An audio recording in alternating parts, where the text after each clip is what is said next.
Ma petite amie m'a présenté comme l'homme d'entretien, devant 50 inconnus, et cela, à l'intérieur de ma propre maison. Ce qu'elle ne réalisait pas, c'est que je venais de signer le plus gros contrat de cybersécurité de toute ma carrière. Et ce soir-là, tout le monde allait voir, de ses propres yeux, qui nettoyait vraiment les dégâts. J'ai 32 ans, et jusqu'à il y a 3 semaines, je pensais avoir ma vie bien en main. J'étais avec Calista depuis 2 ans. Nous nous étions rencontrés dans un café en centre-ville, où elle faisait du graphisme en freelance, et moi, je déboguais du code sur mon ordinateur, entre 2 réunions. C'est elle qui m'a approché en premier. Elle m'a même dit, en fait, qu'elle aimait bien mon visage concentré. Le courant est passé immédiatement. J'étais propriétaire d'une maison avec 3 chambres, que j'avais achetée il y a 5 ans, lors d'une baisse du marché immobilier. Rien d'extravagant, mais c'était chez moi. Calista a emménagé avec moi, environ 8 mois après le début de notre relation. Elle payait les factures courantes, et moi, je couvrais le prêt immobilier. Cela me semblait équitable, puisque, après tout, c'était ma maison. Elle disait toujours être reconnaissante, car elle avait vécu en colocation pendant des années, et elle avait enfin trouvé un peu de tranquillité. Voici le problème avec Calista, elle n'a jamais vraiment compris en quoi consistait mon travail. Je suis consultant en cybersécurité. Je travaille de chez moi la plupart du temps, je porte des joggings et des sweats à capuche, et j'ai des horaires atypiques. Pour elle, on aurait dit que je restais juste assis devant mon écran toute la journée, sans rien faire de particulièrement important. Elle, de son côté, travaillait dans une agence de marketing en ville, s'habillait de manière professionnelle, et avait des collègues de bureau. Son monde lui semblait plus réel, je suppose. Il y a environ 6 semaines, j'ai conclu un contrat massif avec une entreprise du CAC 40. On parle d'un montant à 7 chiffres, étalé sur 2 ans. Je travaillais sur ce dossier depuis 8 mois. Le jour où je l'ai signé, je suis remonté de mon bureau vers 15 heures, avec un sourire béat sur le visage. Calista était sur le canapé, en train de regarder quelque chose sur son ordinateur. J'ai réussi, ai-je dit. Le contrat Riverside. C'est fait. Elle a levé les yeux. C'est super, chérie. Puis, elle s'est replongée dans son écran. Dis, je voulais te demander un truc. Mon amie Bridget organise une sorte de soirée le 15. Un événement de réseautage, en gros. On peut l'organiser ici? J'étais encore sur mon petit nuage. Bien sûr. Oui. Combien de personnes? Peut-être 40 ou 50. Ce sera décontracté, du genre vin et fromage. Ça me va, ai-je répondu. Elle a souri, m'a embrassé sur la joue, et c'est tout. Aucune question sur mon contrat. Pas de dîner de célébration, rien du tout. Les 3 semaines suivantes ont été intenses. J'ai eu des appels avec l'équipe de Riverside, de la paperasse, et des réunions de stratégie. Calista, de son côté, planifiait son événement, qui s'était apparemment transformé en une véritable superproduction. Elle a engagé un barman, commandé un traiteur, et acheté de nouvelles décorations. J'ai proposé de participer aux frais, puisque cela se passait chez nous, mais elle a balayé l'idée. Elle m'a dit que ses amis de l'agence prenaient tout en charge, au nom d'une opportunité collaborative de réseautage. Le soir de l'événement, je suis resté en bas, dans mon bureau, jusqu'à environ 19 heures. Je pouvais entendre les gens arriver, la musique, et les rires. J'avais passé la journée au téléphone, et je voulais terminer quelques documents, avant de les rejoindre. Quand je suis enfin monté, la maison était pleine à craquer. Il y avait bien 50 personnes, peut-être plus. Tout le monde était habillé en tenue de ville décontractée, tenant des verres de vin, et discutant en petits groupes. J'ai repéré Calista près de la cuisine, en train de parler à 3 femmes que je ne connaissais pas. Je me suis approché, et elle m'a vu arriver. Oh, a-t-elle dit, avec un ton vraiment bizarre dans la voix. Tout le monde, voici. Voici le gars dont je vous parlais. C'est lui qui s'occupe de l'entretien de la maison. L'une des femmes a souri poliment. Oh, vous êtes dans la gestion immobilière? Calista a ri. Pas exactement. C'est plutôt. Il fait tourner la maison, il répare des trucs, vous voyez. Je suis resté là, planté, sans rien dire. C'était ma maison, mon crédit immobilier, et mes meubles sur lesquels elles étaient assises. En réalité, ai-je commencé, mais Calista m'a coupé la parole. Bref, il travaille à domicile, donc il est souvent en bas. Très discret. Elle s'est tournée vers moi, avec un sourire éclatant et complètement faux. Merci de nous laisser utiliser l'espace ce soir. Tu peux redescendre si tu veux. Je sais que tu as du travail. Les femmes regardaient déjà ailleurs, totalement désintéressées. Je venais d'être congédié, dans ma propre maison. Je ne suis pas redescendu. Je me suis dirigé vers le bar, je me suis servi un whisky, et je me suis posté près de la fenêtre. J'ai regardé Calista animer la soirée. Elle présentait les gens, riait aux blagues, et jouait l'hôtesse parfaite.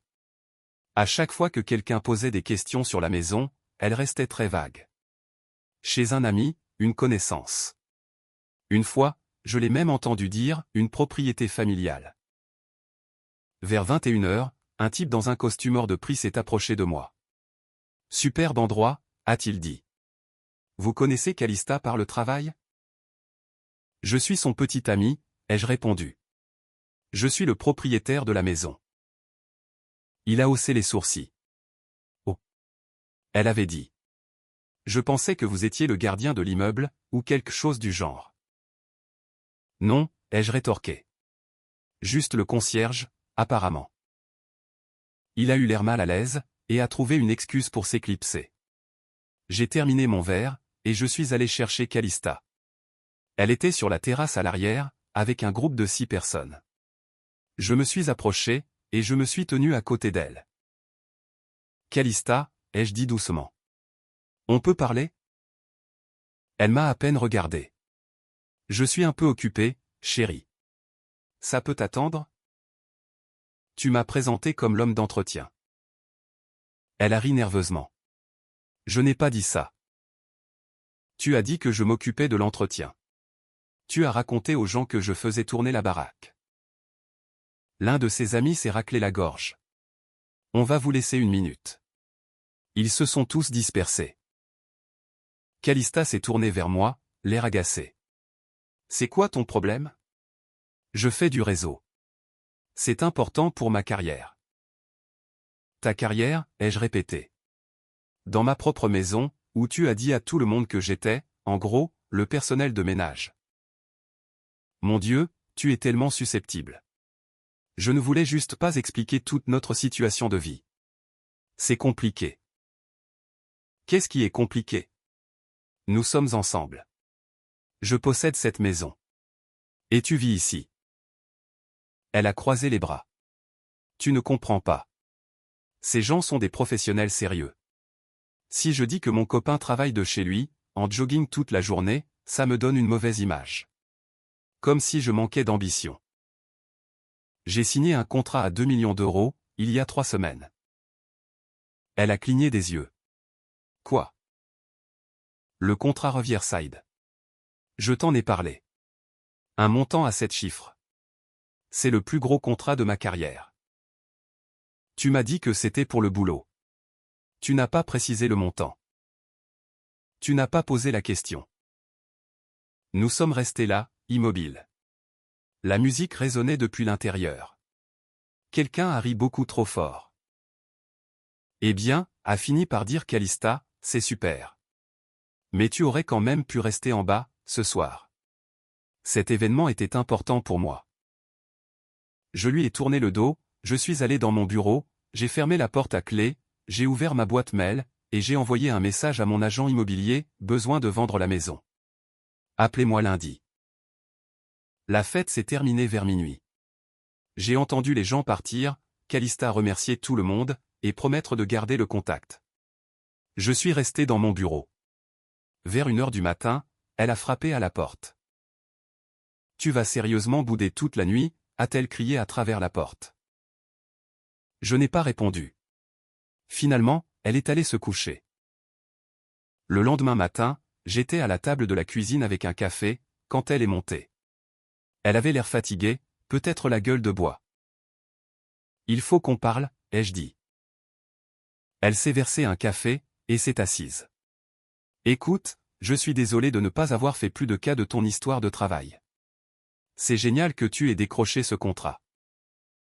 Vraiment? Je vends la maison. Elle s'est figée.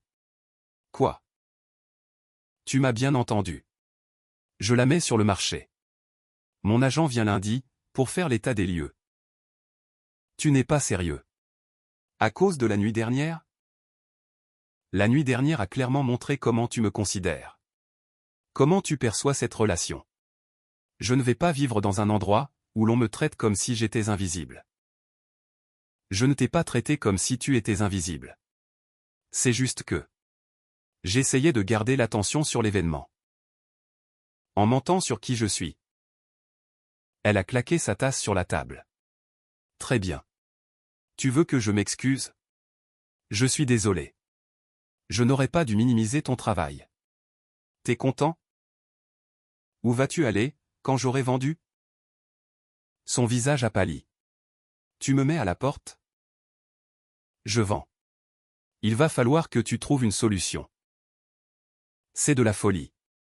Tu jettes 2 ans de relation par la fenêtre, tout ça pour une mauvaise soirée. Non, ai-je répondu. Je mets fin à cette relation parce que tu as eu honte de moi, devant 50 personnes.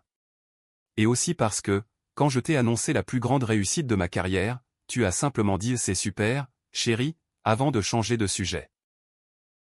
Elle m'a fixé du regard. Tu vas vraiment faire ça?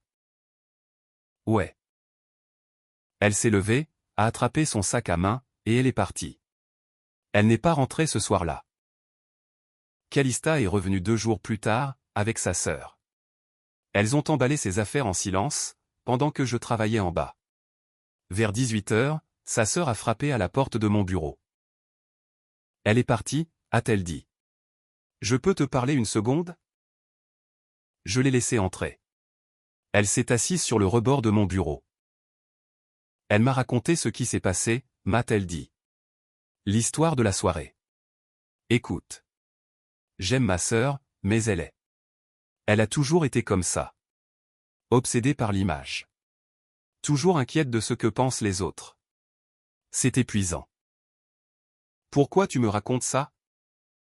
Parce que je pense que tu l'as échappé belle. Et aussi parce que, elle a hésité. Il y a quelque chose que tu dois savoir. Ce type à la soirée, celui avec le costume cher. Je lui ai parlé brièvement.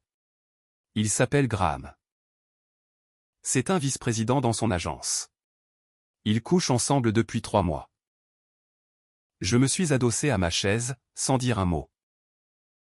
Je l'ai découvert la semaine dernière, a-t-elle continué. J'ai vu des messages sur son téléphone, quand elle l'a laissé sur mon comptoir. Je lui ai dit de tout avouer, mais elle a affirmé que c'était juste physique, et que ça n'avait aucune importance. Que Graham était marié de toute façon, et que ça finirait par s'éteindre. Pourquoi tu ne me l'as pas dit plus tôt? Parce que c'est ma sœur. Mais après la nuit dernière, après avoir vu comment elle t'a traité, tu mérites de savoir la vérité. Elle est partie. Je suis resté assis là pendant 1 heure, juste pour encaisser le choc. Ensuite, j'ai fait ce que n'importe quelle personne sensée aurait fait. J'ai cherché Graham sur LinkedIn, j'ai trouvé son profil, puis celui de sa femme.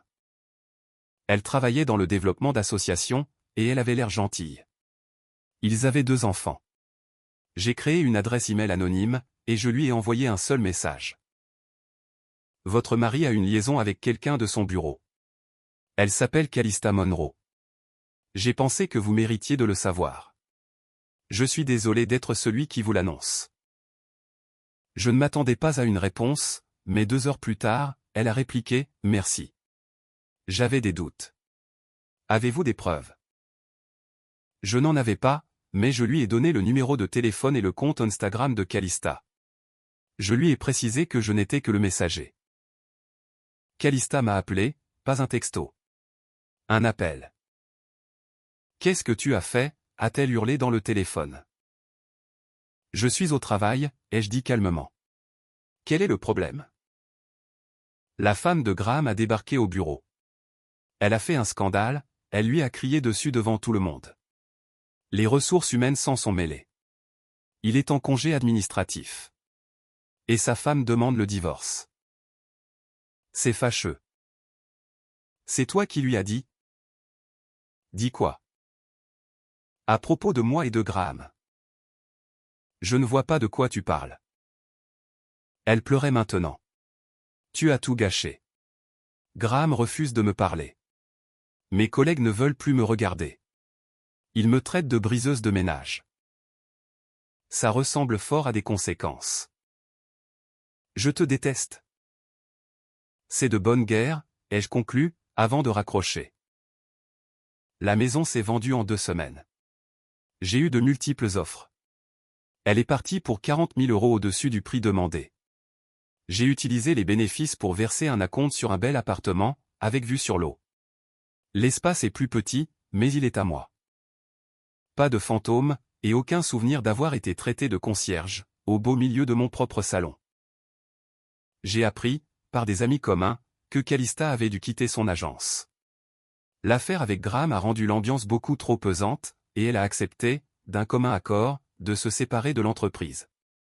Elle fait de nouveau du freelance, et vit en colocation à l'autre bout de la ville. Graham et sa femme ont divorcé. Il a déménagé dans une autre région, pour prendre un nouveau départ.